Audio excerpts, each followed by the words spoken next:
Live from Townsville is Queensland LNP Senator James McGrath, who of course will be joining us with John McKell on Sky News on election night on October 31. Senator McGrath, thanks for joining us. I think that was a masterstroke, the curfew. I thought it was a terrific plan. We know youth crime is a hot button issue in North Queensland, and I think they nailed it. What are your thoughts? I totally agree. As someone who spends their life on the road and goes to Townsville almost once a month, I can tell you the biggest issue that comes up in Townsville is actually youth crime. It's those gangs of youths out on the street. They're nicking cars, they're vandalising property. This is good public policy. It's good not just to keep law and order on the streets of Townsville. It's good for these kids to be picked up and put away because they shouldn't be on the streets. And it's also good for their parents to be taught a lesson, an expensive lesson, that, hey, you're their mum and their dad, it's your job, you're the parents, you've got to look after these kids and stop letting them run riot on the streets. James, the LNP, of course, has today announced how it will fund its pledges, its election pledges. Of course, a massive part of that is the Bruce Highway upgrade, $33 billion, but they'll need a lot of federal money for that. But the Labor Party, they haven't even brought down a budget. Oh, this is what madness of how the Labor Party have been governing this state for the last 5 years, and if not, when you think about the last 25 of the last 30 years, that they want Queensland voters to give them a leave pass. It's like when you go and buy a house, you want to do a building and pest inspection. Well, what Labor is saying is, don't worry about doing a building and pest inspection, just buy the property without doing that. The coalition at a federal level are very responsible with money. The LNP at a state level are very responsible with money because, you know what, it's not our money, it's the taxpayers' money. State Labor aren't going to bring a budget down to sometime in the never. Deb's been very clear with the announcement today and what's going to happen the first 100 days. She'll bring a budget down, but she's going to, more as importantly, she's going to get stuff done. She's going to four-lane the Bruce Highway, and you've got Labor's stunt from yesterday talking about building another Bruce Highway. Well, they can't even look after the current Bruce Highway they've got. They can't control the youth on the streets of Townsville and Cairns.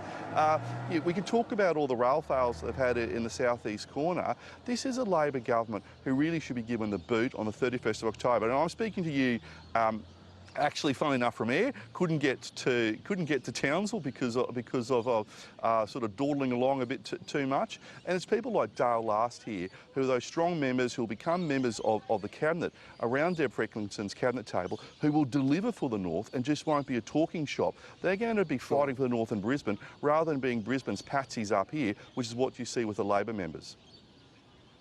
Senator McGrath, a couple of issues. I want to talk about Gladys Berejiklian and Anastasia Palaszczuk, and I also want to talk about Donald Trump.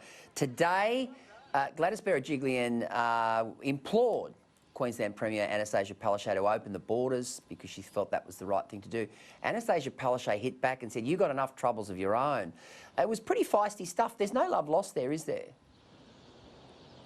I actually thought it was a bit nasty, a bit personal of Palaszczuk. And this is what people don't understand about Palaszczuk, is that she comes across and like a bit mumsy and everybody's favourite aunt.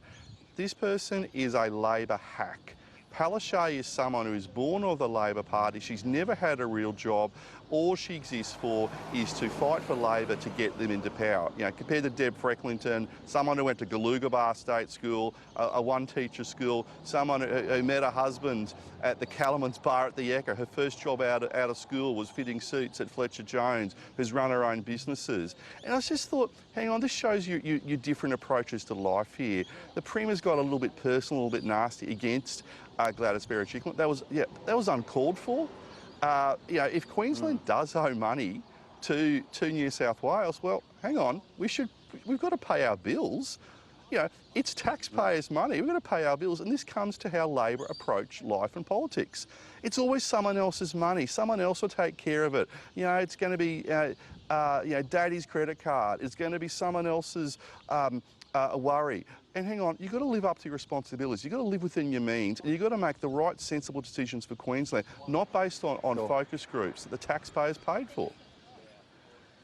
Just quickly, James, the final presidential debate tomorrow. How important is that for Donald Trump and Joe Biden? It's more important for Joe Biden than Trump, because when you think of the last presidential debate, Trump was able to do what Trump does, and he's spectacular at doing it, which is like steal the show. Biden, if he thinks he's going to become president, he's got to be presidential, and he's also got to remember people's names, you know, because he's getting on a bit, and there's this doubt forming within some people. Is he actually up to the job of being president? So it's more important for Biden to come across as presidential and serious, not come across as, you know, someone's old Uncle Arthur who's been let out of the nursing home on day release. Senator James McGrath, looking forward to seeing you on October 31. Thank you for joining us tonight on Sky News across Australia. It looks magnificent up there in Townsville. Looks magnificent. Oh, it's beautiful. It's beautiful. Yeah, of course it is.